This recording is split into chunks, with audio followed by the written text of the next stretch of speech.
ஒரு வெயில் கொளும் காடின் வெளிப்புறத்தில் விலங்குகள் நடனமாடின.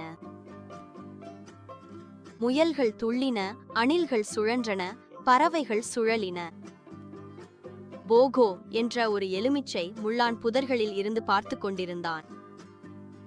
அவன் இசையை விரும்பினான், ஆனால் அவனது கூர்மையான முள்ளுகளை பயந்தான். முயல் கேட்டது, "நீ எங்களுடன் ஏன் நடனமாடவில்லை?" போகோ கவலையுடன், "யாரையாவது குத்திவிடுவேன், பயமாக இருக்கிறது" என்றான்.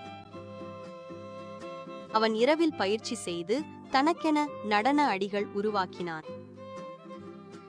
பண்டிகைக்காக அவன் இலைகளால் ஆடை செய்தான். அவன் உருண்டான், துள்ளினான், கவனமாக சுழன்றான். அவனது முள்ளுகள் சிறிய நட்சத்திரங்களைப் போல பிரகாசித்தன. கூட்டம் ஆரவாரம் செய்தது. "அற்புதம், போகோ வாழ்க!" போகோ பெருமையுடன் சுதந்திரமாக நடனமாடினான்.